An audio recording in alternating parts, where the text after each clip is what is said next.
What's up guys, Duarte here with another Marvel Strike Force video, and today we are going to talk about Beast. Now, before we start, I want to say thanks to everyone who liked my previous videos about Squirrel Girl, about the member for the Wakanda, and also the rant I did on Emma Frost and the Marauders. I know there are a few dislikes there, and I know some people do not agree with my opinion, but that's because I'm used to use Marauders on the advanced mode and Marauders with other characters. That makes the Marauders way better than they are on their standard team. But I'm going to make a video on that in the future, explaining the other Marauders team that I use. My Discord members that you have access if you become a member on my YouTube channel. The people that are on my Discord, they are already aware of these teams, and they also start using them on War Defense, and they are way better than the normal Marauders. But anyway, I appreciate all the comments you guys left, and I can understand that you guys think that I'm wrong and something like that. And if I'm wrong, I'm going to admit it like I've done in the past. And it's good to be wrong sometimes, because when we are wrong, that's when we learn. It's like fail, first attempt in learning. So yeah, I hope I'm wrong so I can learn something, but unfortunately I don't think it's the case.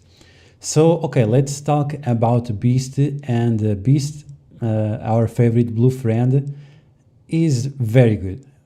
First, he's on one of the best teams in the game, which is the X-Men, but his kit is beyond the X-Men. He can be used together with any combination of characters.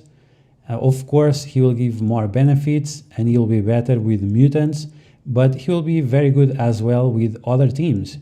Like I said in my other video, he can be plug and play on the Fantastic Four. He can plug and play on the Inhumans. He can plug and play even on the New Avengers. You can literally use this character anywhere and on any game mode. But we are going to take a look at his kit and why he's so good. And then we are going to take a look at his tier list and see where he fits in the meta. Okay, so first let's take a look quick at his stats, because it's something important to notice. I always compare characters at 7 red stars, 7 yellow, gear tier 14, because that's... I know we can't get all those characters at that point, but it's irrelevant. Which is the level which we compare the characters. So he has 257,000 HP. That's very good. And because he's a healer, it's good that he will benefit a lot from having a large health pool. Now, he is around 17,000 in terms of damage. That's okay, but the fact that his basic flips buffs on the enemies, if he starts to flip regens on the enemies into bleeds, if he would have way too much damage, then he would be very overpowered. So because of that, I can understand why he doesn't have the highest damage. Then his armor is pretty average. He has the same armor as Emma Frost without the diamond form. Then the focus is very good, which is great for flipping those buffs. And then we have a nice amount of resistance as well, and speed 116. That's very good. It's a little bit above average. It's more than Emma Frost, so yeah.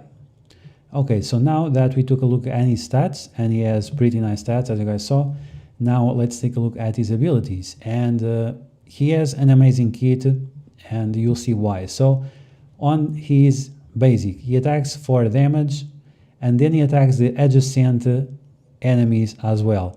Now, it's very likely that he's going to flip one effect on each of the targets. So up to 6 targets, he will be able to flip effects on that. That's amazing for many game modes, for raids, for arena, for blitz, for war. Anywhere you use this guy, the fact that he can attack multiple targets with his basic, which he has 116 speed, and you'll be able to flip one positive effect into a negative effect, that's amazing. And then when he performs a counter or an assist, instead of flipping one, he's going to flip 2 buffs. That's just insane. But it forces him to stick together with the characters that give him assist. So that's going to be like Kingpin or a Storm or something like that. So to take the most advantage out of his second ability from his basic, you have to use him on a limited team. So you are not going to take the most advantage of his abilities. But just the basic part, the first part alone from his basic is just amazing. Now his special, 3 energy, starts full and clears 2 negative effects from self. That's okay. That's to prevent like situations where he has heal block or something like that. And then he heals the 2 most injured characters for 20% of his max health.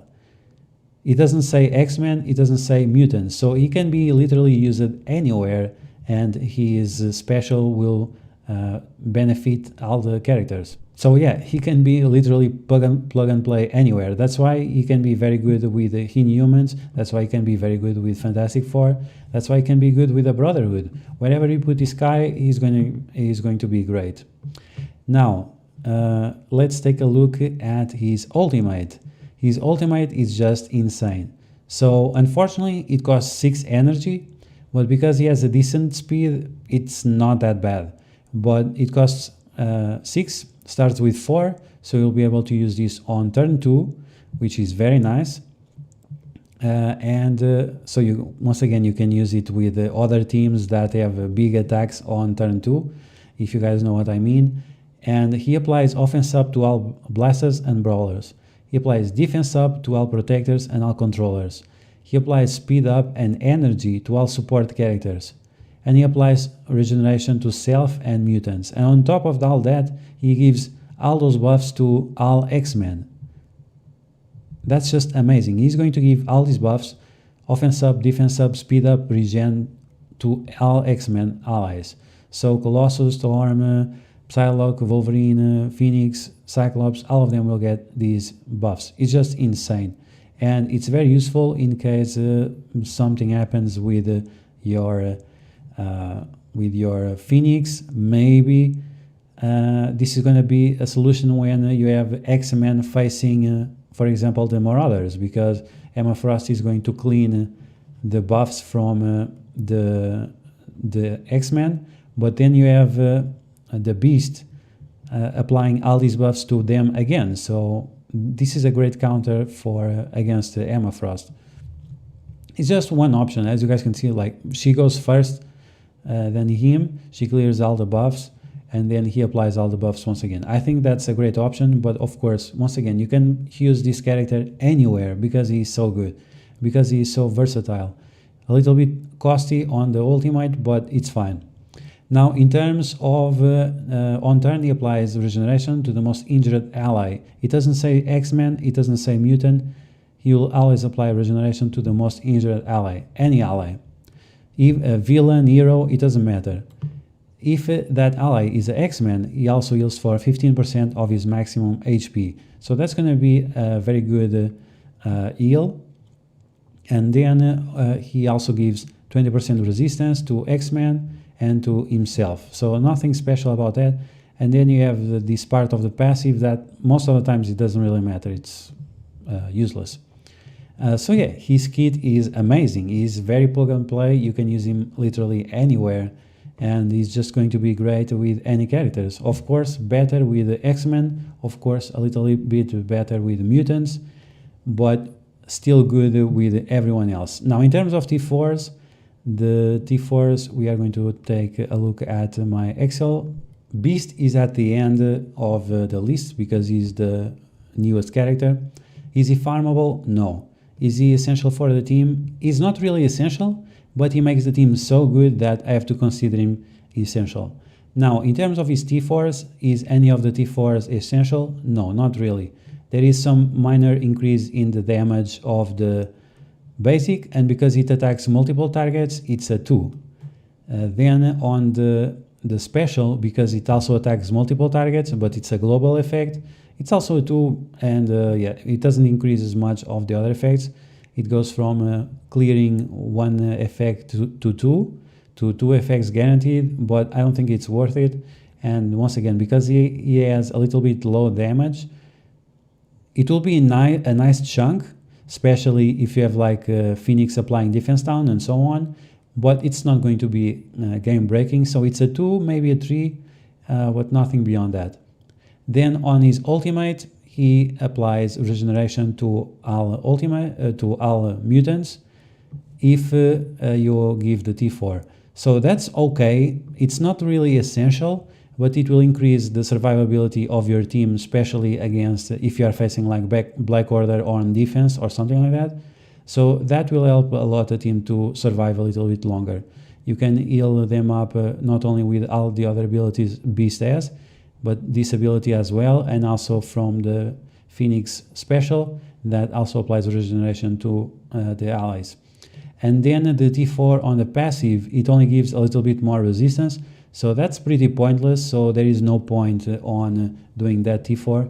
It's just 10% more, and I mean, it's going to be good against Black Order on defense. The more resistance, the better, but it's not that amount that is going to be game breaking. Now, where is this character going to be useful?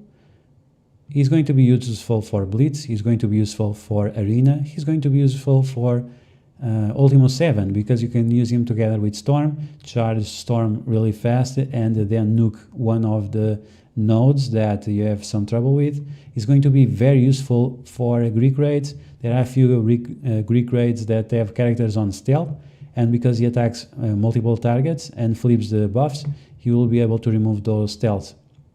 Then for Dark Dimension 3 and Dark Dimension 2, he's not going to be great because he doesn't have any ability that benefits there. For War and for War offense, doesn't matter if you use him on offense or defense, he's always going to be great. And because he's such a plug-and-play character, he's going to be very, very useful on PvP. And that goes along with all his abilities. All his abilities will be good on all those different modes. And because he doesn't require as many T4s, he's going to be great, because you don't have to invest too much on this character for him to be great. And thanks to that, on 70 rating, he has 51. That gives him a B tier, but it's a really, really high B, or maybe a low A. So he's very, very good up in the tier list. Unfortunately, his Gear Tier 14 cost is very, very high. He needs 4 sets of mini uniques. So unfortunately, you'll have to pay a lot to get him at his maximum potential. But like I said before, even at Gear Tier 13 or even at Gear Tier 12 with the level 71, he's going to be very, very useful in Alliance Wars, in Blitz, in Arena. Not at the highest tier, of course. You cannot compete, you cannot use a new character to compete with full teams at 7 yellow stars, but he is going to be a very, very useful character. Now, on my last video where I ranted about Emma Frost and where I compared my rating to alternate reality rating about the character, we didn't agree in terms of the rating. They have a very, very different rating and they have a very different approach. But now we have the same opinion. I think he's a B tier plus or A minus, and he's definitely good for Blitz and raids, but not only for that. He's going to be very good for Alliance Wars, offense, defense, and he's going also to be good in PvP and Arena. So even that we agree on the rating, I think you have way better scenarios where you can use him. Now, is he worth the $25 offer? In my opinion, no character, like the most expensive characters should be 25 euros or $25. So if this character is a mid-range tier, he should be like 12.5 or something like that. I think Scopely should cut their prices by 50% and they would sell way more characters. But unfortunately, sometimes they don't understand that if you increase the volume of sales, you can double the profit because it will be accessible to more people. But I guess some people don't realize that. So that's going to be the video, guys. Those are my thoughts on Beast. I think he's a very, very good character that will be used in many game modes. I'll be definitely getting some red stars on him, and I'll be also getting his offer. And I can't wait to try him out, not only in raids, but also in Alliance Wars and so on. So yeah, I'm pretty excited about this character, unlike Emma Frost, that I think is a big disappointment. So I hope you guys enjoyed this video. If you did, you know what to do. You smash that like button like a beast. And if you find this video helpful, make sure you share it with your friends on Discord, Facebook, and so on. And yeah, I will catch you guys later. See ya.